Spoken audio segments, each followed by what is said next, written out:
Struktur dasar dari anatomi akar terdiri dari tudung akar, rambut akar, epidermis, korteks, endodermis, dan stele.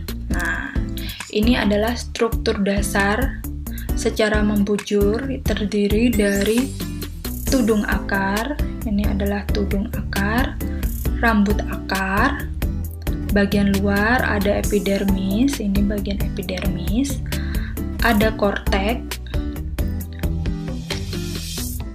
ada endodermis, ya. Kemudian yang terakhir ada stele. Nah, kalau secara melintang akan terlihat ini bagian epidermis, kemudian ada bagian korteks, terus di dalam korteks ada endodermis, kemudian bagian dalam lagi ada stele. Kita akan membahas tentang tudung akar atau kaliptra. Tudung akar terletak di ujung akar, fungsinya melindungi meristem akar dari kerusakan mekanik dan membantu penembusan pertumbuhan akar ke dalam tanah. Jadi ini ada tudung akar, fungsinya untuk menembus tanah. Tudung akar ini terdiri dari sel-sel parenkim yang hidup dan sering berisi amilum. Pada sejumlah tumbuhan, sel-sel pusat tudung akar membentuk struktur nyata dan tetap yang disebut kolumela. Nah, ini struktur dari tudung akar, terdapat kolumela. Nah, yang terluar disebut sel perifer atau tepi. Kemudian rambut akar merupakan modifikasi berupa perpanjangan dari epidermis akar yang berfungsi untuk perluasan area penyerapan air dan mineral. Nah, ini terlihat rambut akar. Secara anatomi, rambut akar itu berfungsi untuk perluasan area penyerapan air dan mineral. Jadi ini perluasannya lewat sini. Kemudian berikutnya terdapat epidermis. Lapisan epidermis ini merupakan lapisan terluar dari akar yang tersusun atas sel-sel yang rapat satu sama lain tanpa ruang antar sel dan berdinding tipis. Nah, ini epidermis.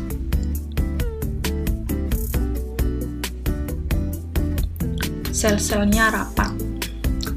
Di bagian ujung tempat terjadinya penyerapan, dinding sel epidermis terdiri dari bahan selulosa dan pektin. Nah, epidermis itu terbuat dari bahan selulosa dan pektin. Bila epidermis tidak terkelupas, pada waktu akar menua, dinding selnya akan mengalami penebalan yang disebut dengan kutin atau suberin. Berikutnya, korteks. Pada umumnya, korteks akar terdiri atas sel-sel parenkim. Sebagian sel-sel korteks tersusun secara teratur, secara radial, dan konsentris. Pada korteks terdapat ruang antar sel, terutama pada tumbuhan air yang membentuk aerenkim. Sel-sel korteks sering mengandung tepung dan terkadang kristal. Sklerenkim lebih banyak pada akar monokotil daripada akar dikotil. Lapisan terluar dari korteks di bawah epidermis ada yang mengalami diferensiasi menjadi eksodermis dengan sel-sel yang mengalami suberisasi. Lapisan terdalam terdiferensiasi menjadi endodermis. Ini tadi ada rambut akar. Di sini ada epidermis dan lapisan berikutnya ada korteks yang merupakan jaringan parenkim. Susunannya biasanya teratur, ada pula yang secara radial maupun konsentris. Lapisannya terdiferensiasi menjadi endodermis. Nah, di sini.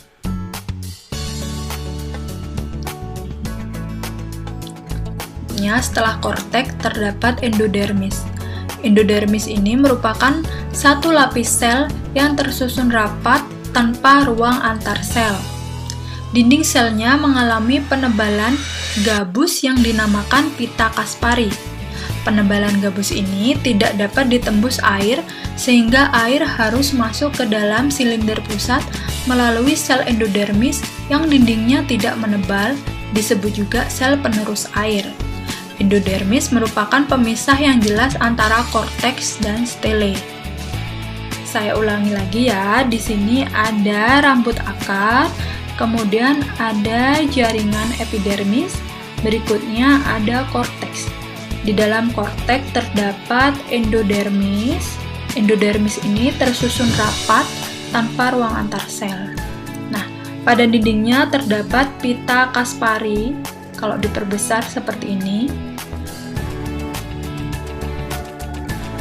Nah, pita Kaspari ini mengalami penebalan gabus yang tidak dapat ditembus air, sehingga air masuk harus melalui sel yang tidak menebal atau sel penerus air. Nah, dia akan melewati sel-sel penebal.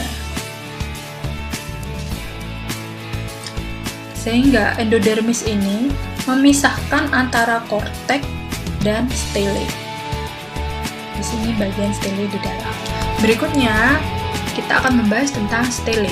Stele merupakan lapisan yang terletak di tengah akar dan di sebelah dalam endodermis. Bagian terluar dari stele yang berbatasan dengan endodermis adalah perisikel. Perisikel ini tersusun atas sel-sel parenkim yang berdinding tipis dan mempunyai potensi untuk menjadi meristem kembali, sehingga kadang-kadang disebut perikambium. Dalam stele terdapat pembuluh angkut, xilem, dan pembuluh tapis atau floem. Dalam stele juga terdapat empulur. Empulur letaknya paling dalam atau di antara berkas pembuluh angkut yang terdiri dari jaringan parenkim. Pada akar, empulur hanya ada pada tumbuhan monokotil. Xilem mengangkut air dan mineral dari dalam tanah ke daun, sedangkan floem mengangkut hasil fotosintesis ke seluruh bagian tubuh tumbuhan yang memerlukan. Struktur akar, saya ulangi lagi, yang awalnya di sini ada epidermis, kemudian ada bagian korteks, ada korteks. Nah, setelah korteks ada endodermis. Nah, di dalam endodermis ada stele. Nah, ini stele bagian yang terdalam. Ini ada epidermis, ada korteks, ada endodermis, kemudian ada stele. Nah, di dalam lapisan terluar setelah endodermis ada perisikel. Di sini ada perisikel.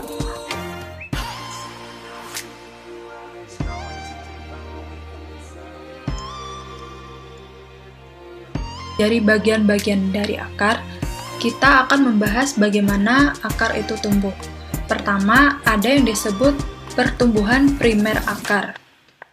Akar ini berfungsi untuk menyerap makanan dari dalam tanah. Pertumbuhan akar secara primer yaitu perkembangan akar dari meristem apikal atau dari ujung akar yang dilindungi oleh kalitra atau tudung akar. Tudung akar tersebut juga berasal dari meristem apikal yang terdiri dari sel-sel parenkim. Pembelahan meristem atau area pembelahan sel apikal membentuk area pemanjangan sel. Di belakangnya terdapat area diferensiasi sel dan zona pematangan sel atau maturasi. Pada area ini, sel-sel akan berkembang menjadi beberapa sel permanen, misalnya xilem, floem, parenkim, dan sklerenkim. Pada awal pertumbuhannya terdapat pertumbuhan primer akar, yaitu dari apikal meristem. Di sini ada area pembelahan sel. Nah, area di sini disebut area pembelahan sel. Kemudian berikutnya terdapat area pemanjangan sel. setelah pemanjangan sel, yaitu area pendewasaan, maturasi, atau diferensiasi sel. Kita akan membahas lebih lanjut tentang area pembelahan sel atau yang disebut juga proliferasi. Area ini memiliki sel-sel meristematik sehingga pertumbuhannya paling cepat. Dalam area ini terdapat meristem apikal atau meristem primer yang menghasilkan sel-sel meristem dan mengganti sel tudung akar yang mengelupas saat menembus tanah. Terdapat juga sel-sel pusat tenang yang berfungsi sebagai cadangan pemulihan meristem saat mengalami kerusakan. Di dalam area ini juga terdapat protoderm, trokambium, dan meristem dasar. Nah, ini adalah area pembelahan sel. Di sini ada yang namanya pusat tenang sebagai cadangan pemulihan meristem saat mengalami kerusakan. Ini adalah tudung akar. Di bagian sini terdapat meristem apikal, terdapat protoderm, meristem dasar, dan prokambium yang selanjutnya akan masuk ke area pemanjangan atau elongasi. Area pemanjangan di mana sel-sel mengalami pemanjangan dan pembentangan. Area ini sebagian besar bertanggung jawab terhadap pendorongan ujung akar.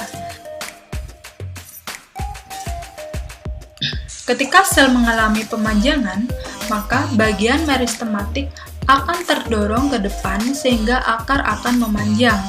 Di sisi lain, meristem akan mendukung pertumbuhan secara terus-menerus dengan menambahkan sel-sel ke ujung termuda di area pemanjangan. Nah, di sini sel-sel akan terus mengalami pemanjangan.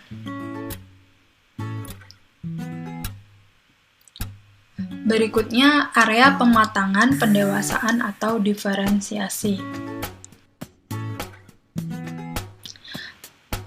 Sel-sel akar pada area ini mulai mengalami spesialisasi struktur dan fungsinya. Sistem jaringan yang dihasilkan oleh pertumbuhan primer menyelesaikan dan menyempurnakan diferensiasinya. Akar sudah membentuk jaringan yang berbeda-beda. Terdapat 3 sistem jaringan dari tumbuhan dewasa, yaitu jaringan dermal, jaringan dasar, dan jaringan vaskular. Jaringan dermal atau epidermis dibentuk oleh protoderm. Protoderm itu merupakan lapisan paling luar meristem. Jaringan dasar merupakan lapisan paling dalam dari meristem apikal. Jaringan dasar ini akan berdiferensiasi menjadi korteks dan stele. Jaringan ini dibentuk oleh prokambium yang terletak di antara protoderm dengan jaringan meristem dasar. Nah, pada awalnya terdapat meristem apikal, dia akan aktif membelah. Setelah itu ada area pemanjangan di mana sel-sel akan terus memanjang. Kemudian berikutnya area pematangan di mana sel-sel tersebut mengalami pendewasaan sehingga akan membentuk struktur organ yang lengkap.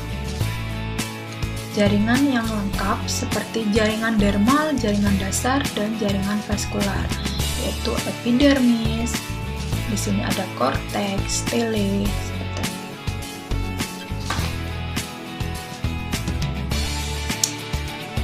Setelah mengalami pertumbuhan primer, akan juga mengalami pertumbuhan sekunder. Pertumbuhan sekunder pada akar terjadi akibat aktivitas dari kambium dan kambium gabus yang membentuk xilem sekunder dan floem sekunder. Aktivitas kambium ini yang menyebabkan pertambahan diameter akar. Pertumbuhan sekunder biasanya terjadi pada akar gimnos dan dikotil. Ini adalah bentuk dasar dari akar yang kemudian berkembang sehingga diameter bertambah besar karena adanya pembentukan floem sekunder dan xilem sekunder. Nah, ini contohnya xilem sekunder. bertambah menjadi 5 lingkaran, sehingga menyebabkan struktur akar menjadi lebih besar, diameternya lebih besar. Secara skematis, pertumbuhan akar primer ke sekunder yaitu sebagai berikut.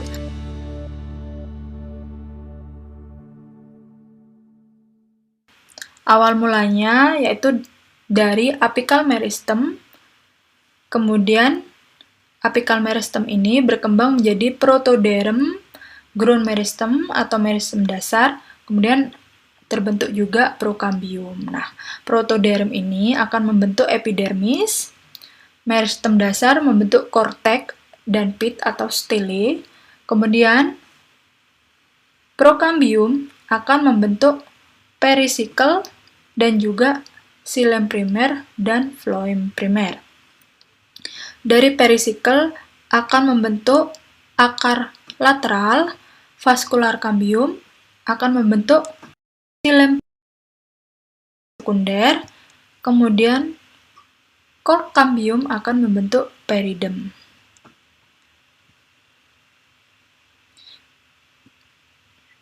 Nah, ini adalah skema dari perkembangan yang saya sebutkan tadi. Sehingga diameternya akan bertambah besar. Setelah mempelajari bagaimana pertumbuhan akar, berikutnya kita akan mempelajari perbedaan struktur anatomi akar pada beberapa jenis tumbuhan. Pertama, yaitu struktur anatomi dari akar dikotil. Akar dikotil tidak memiliki empulur, floem berada di bagian luar xilem, dan xilem terletak di bagian tengah akar. Pada pembuluh xilem, memiliki dinding tebal, sedikit serat, tetapi parenkim banyak.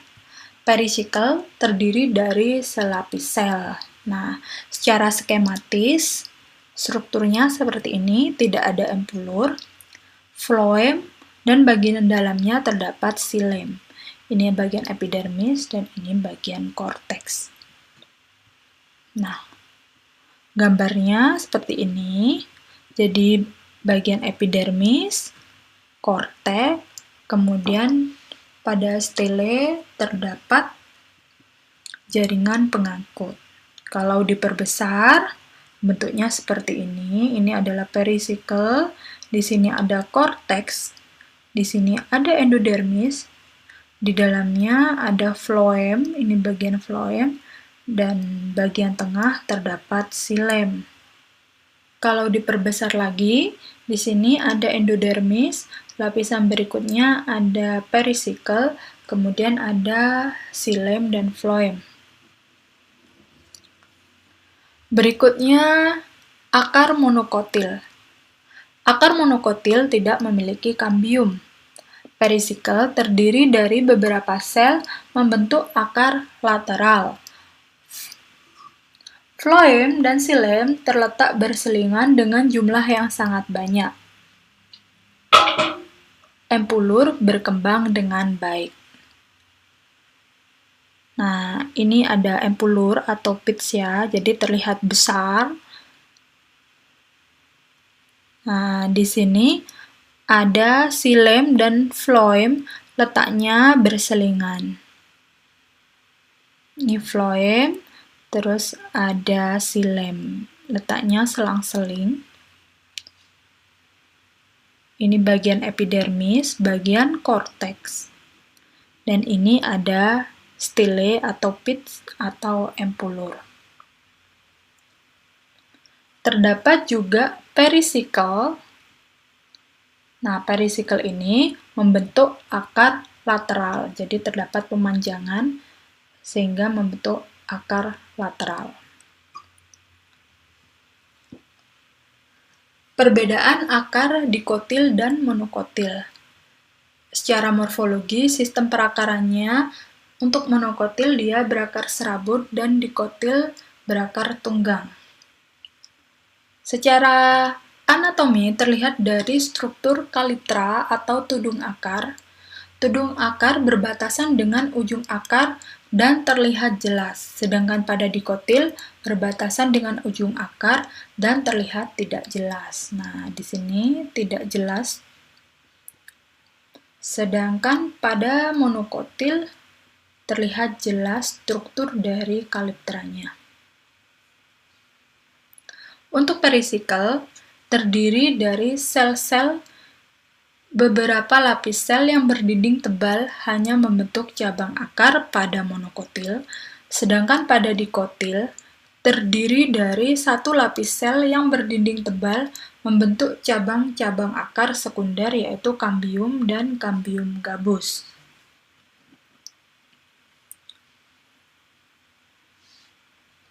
Untuk xilem dan floem, letaknya berselang-seling pada monokotil, sedangkan pada dikotil bersifat kolateral pada akar sekunder di mana xilem terletak di dalam dan floem terletak di luar, atau xilem dikelilingi oleh floem.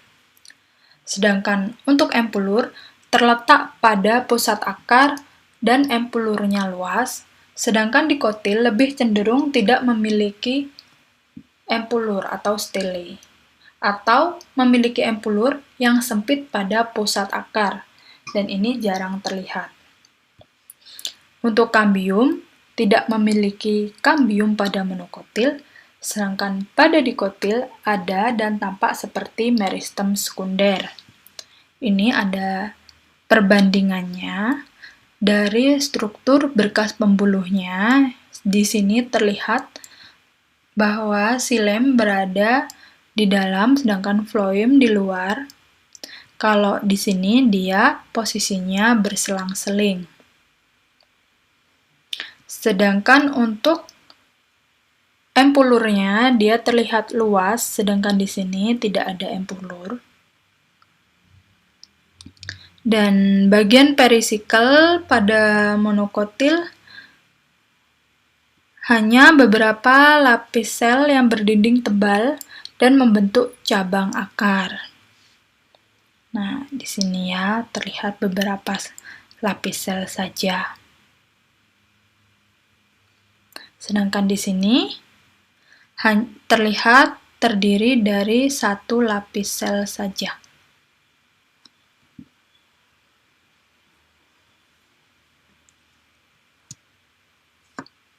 Berikutnya untuk akar gymnospermae. Akar gimnos itu sama dengan akar-akar jenis lainnya. Karakter spesial pada akar gimnos yaitu terdapat adanya saluran resin atau resin kanal pada bagian lengkung protoxilem. Jadi strukturnya sama, ada bagian epidermis, ada bagian korteks, bagian empulur, dan juga ada sel-sel pengangkut, namun yang berbeda atau spesial, terdapat resin kanal. Nah, resin kanal di antara protoxilem yang berbentuk Y atau lengkungan protoxilem. Anomali akar. Dalam keadaan tertentu, susunan akar dapat memiliki struktur unik yang disebut anomali akar. Hal ini berkaitan erat dengan fungsi tambahan dari akar tersebut. Susunan akar dapat berbeda dari keadaan normal akar. Sebagai contoh, ada akar udara dan juga umbi akar. Akar udara. Akar udara sering kita lihat pada famili anggrek atau Orchidaceae. Tanaman ini merupakan epifit yang memiliki akar udara yang menggantung di udara. Akar udara memiliki struktur yang berbeda dengan akar lain, yaitu adanya filamen. Filamen ini sering merupakan lapisan sel-sel mati yang memiliki dinding menebal dan berlubang secara spiral. Fungsi dari filamen yaitu sebagai spons atau menyerap air yang mengalir di atasnya. Filamen ini merupakan beberapa epidermis yang berfungsi sebagai jaringan pelindung, mencegah hilangnya air yang tidak semestinya dari sel-sel kortikal halus dari akar udara yang terbuka. Nah, ini struktur dari filamen yang pada dasarnya dia adalah epidermis. Nah, terlihat seperti ini.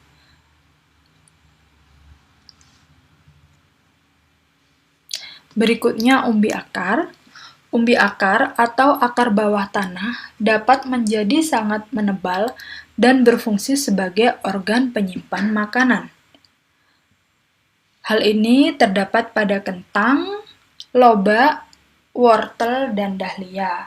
Dalam akar, makanan dapat disimpan sebagian di daerah korteks atau silem atau keduanya.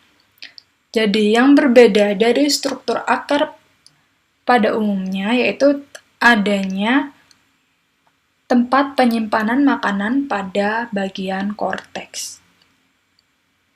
Sehingga akar terlihat gemuk dan menebal. Di sini, ini adalah bagian korteks umbi-umbian. Yang posisinya kalau ini dia di bagian korteks tempat penimbunan cadangan makanan.